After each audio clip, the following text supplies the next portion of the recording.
Hey everybody. Um, just want to intro this by letting you know that the weirdest things started happening to me when I was making this video. So it took me about a week worth of research and compilation and editing to do. And I kid you not, I swear the weirdest things just started happening. So one thing that started happening is like the first day I really started really researching this subject was the fact that I kept hearing tapping, so I would hear tap, tap, tap, tap, tap. Mind you, I have a cat and I have children, right? So you would think that, it's one of the kids, right? Mind you, it's happening like at midnight, 1:30. Now I have a toddler who's terrible at sleeping and I have a 4-month-old baby who also isn't the greatest sleeper, right? So you would think that maybe it's one of them. They dropped something, my toddler threw something, it's the cat. It's none of that. Everyone is dead asleep and I'm hearing tap, tap, tap. Now, I am a conspiracy theorist. Do not laugh at me. I am so serious and I also firmly believe in the spiritual world.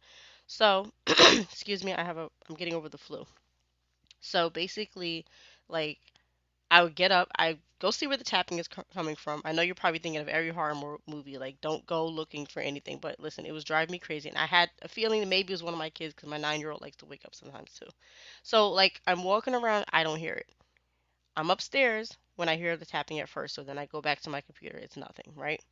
Keep working. 2 minutes later, tap, tap, tap, tap, tap. And I'm like, what the hell? So then I go downstairs and I hear the tapping downstairs. So apparently this tapping is messing with me.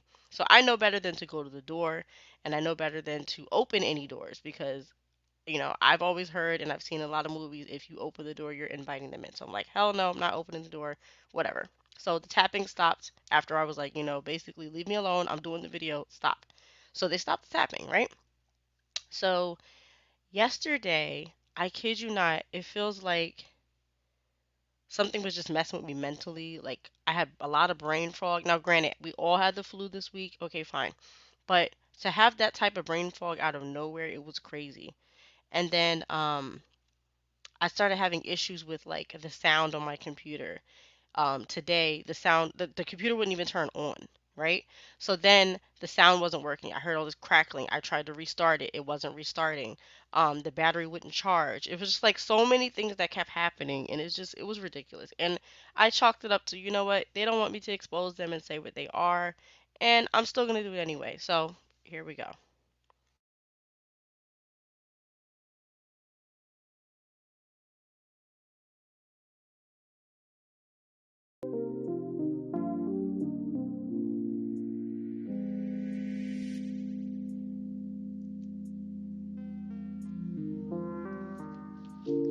Okay, so again, hey everyone, I'm the lady with the big mouth and the big hair, aka La Silver Tongue.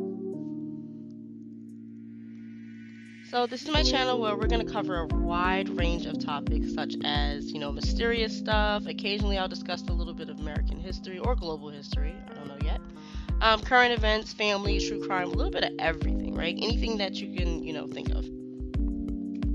But today we are focusing on the Dogon tribe from Mali and their possible connection to the reptilians, the archdiocese, and water spirits. Now, I know. You're probably thinking I'm insane, but yes, y'all. I am for real, and in my opinion, a lot of these stories probably are true. How you interpret them may differ, but I believe that this world is not exactly what you think, and a lot of things that sound crazy might actually be true. They always say that the truth is stranger than fiction, so I want you to come with me down the rabbit hole of the Dogon people and see what I mean and try to connect some dots. Now, granted, some of these dots probably shouldn't be connected and maybe I'm just grabbing stuff out of thin air and reaching like an Olympian, right? But I, once again, am a conspiracy theorist and I invite you to indulge in my crazy just for a few minutes, if you will. And I apologize in advance for possibly butchering any of these names. And if this is your culture or you know someone who's a part of this culture, feel free to put the proper pronunciation in the comments or add what you know about these subjects. Or if you've had a personal experience like mine where you're literally getting attacked. Oh, and I forgot to mention, right? So at one point, someone kept turning off the lights in my bedroom. So sometimes my husband, he reminds me of the husband from the father from Everybody Hates Chris, where he's like, turn these lights off. They cost $5, $2, whatever, right? So I could have sworn that somebody was doing that to me, and I thought it was him. I thought he just reached his hand and flipped the switch. No, he was not even home. My son noticed it too because he was talking to me and he's like, "Oh, somebody turned off the light." And you would think that, the light would just be flickering. No, it didn't flicker. Someone turned it off. And then when I went over to the thing to turn it back up, someone actually physically turned it. It's not like they just affected the light; they twisted it. I have one of those circular dimming lights, like light dimmers. I'm sorry, I can't even talk today. But anyway, that's another thing that happened yesterday after my brain fog. So here we go.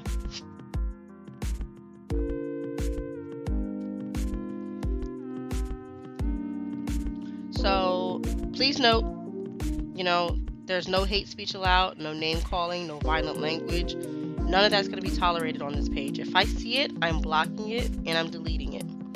Now that we have the house rules out the way, let's get cracking. Okay, so the Dogon people reside mainly in the plateau region of Mali, and it's said that they've been there for over 500 years. They fled colonization from Islam and ended up there due to the ease of hiding from their enemies, and all the caves that they have around made that very, very, very beneficial for them. A large number of these people have rejected modern technology and chosen the way to live the more simpler way of life, like their ancestors. Although some of them have conformed to Islam, around 60% of them still practice their tribal beliefs.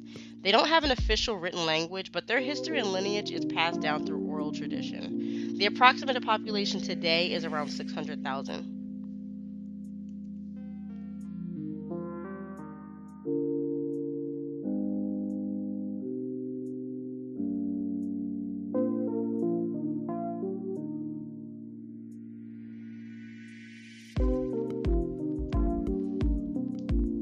The beliefs of the Dogon include the Awa Society, Lebe, and the Binu. The Awa is also known as the Mask Society. They're a prestigious group of circumcised men who perform at damas or funerals. They help transition the dead into the afterlife. This ritual occurs like every couple years and it lasts for several days.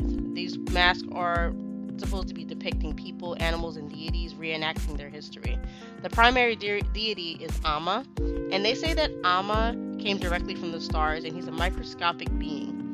They say that he mated with Mother Earth and created humans.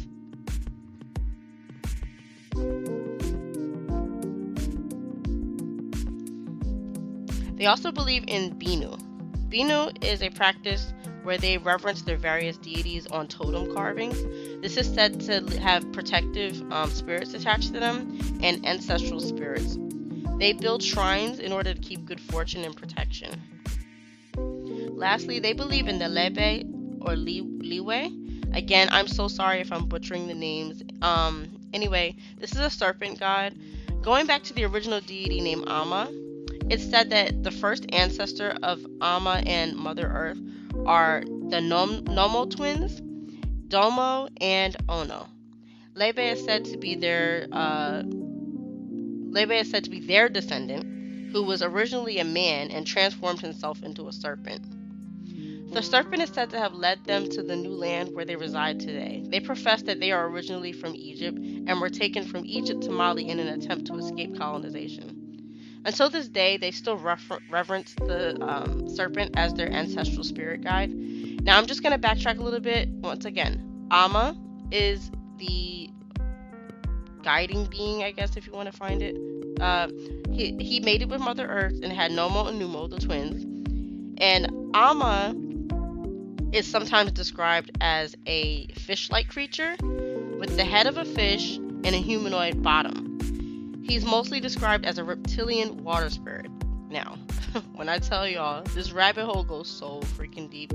I could go on and on about what a water spirit is and the effects they have on people. For example, me.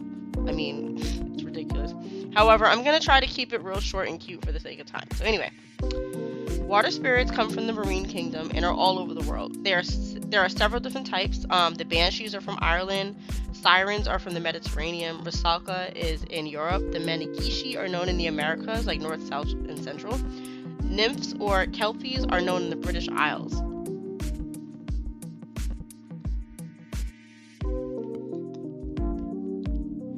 Now, we also know of mermaids or sirens throughout Africa. In America, we tend to have the romanticized version, like Ariel from The Little Mermaid. not realizing that the original story or origin for these beings are quite dark. Aside from that, mermaids, although portrayed as beautiful beings, they're known to pretty much hate humans. They kill us. They're not known to be friendly creatures. They distract you and lure you into your death.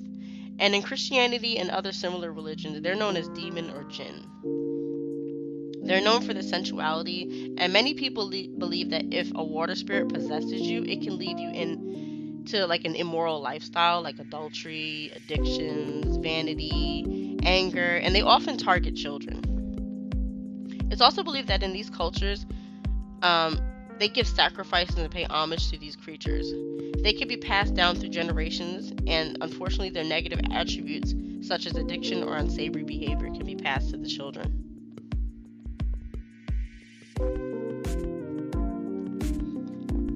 So many believe that if a specific generation is unaware of the sacrifices, it can wreak havoc in that person's life for no obvious reasons why. So if these spirits are not good and none of them seem to have any type of positivity linked to them, why do Catholic leaders tend to have a hat commemorating them?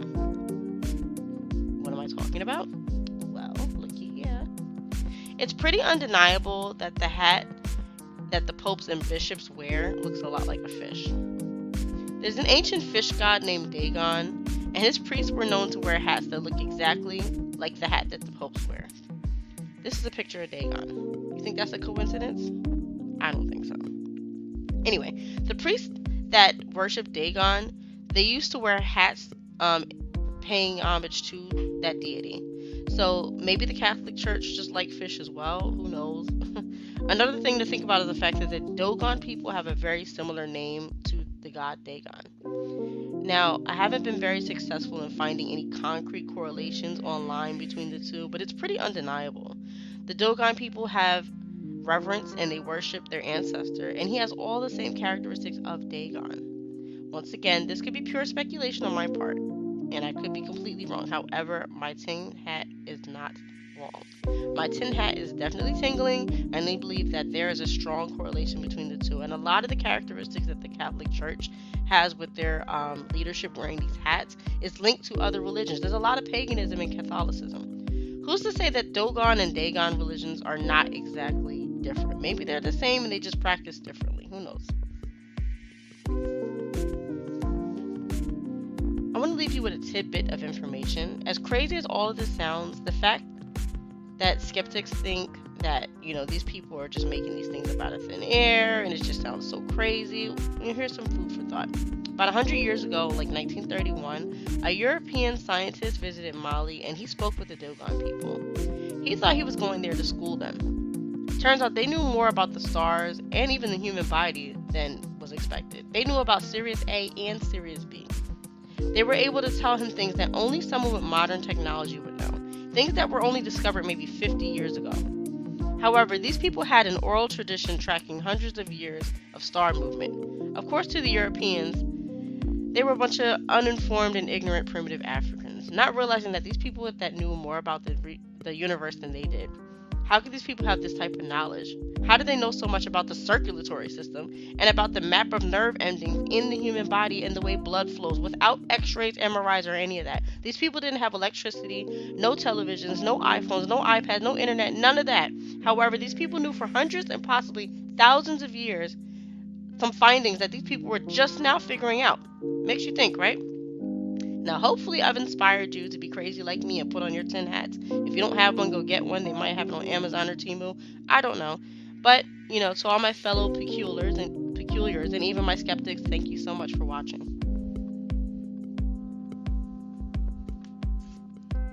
Imagine a world where beings, humanoid in appearance, but fundamentally reptilian, live among us.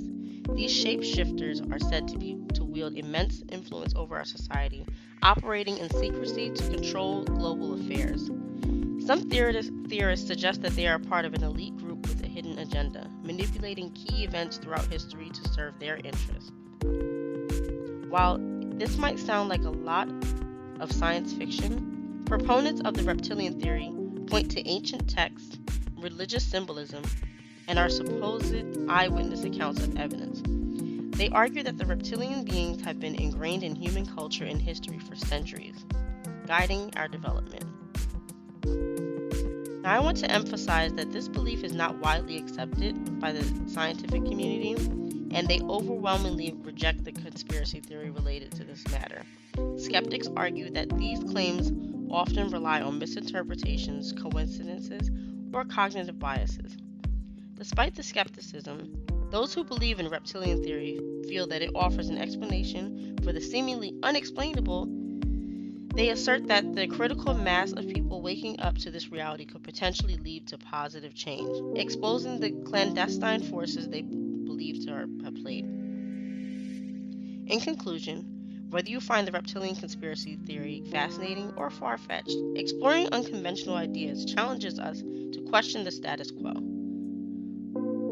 While the scientific method encourages us to demand evidence, the human experience often involves navigating a spectrum of beliefs and understanding.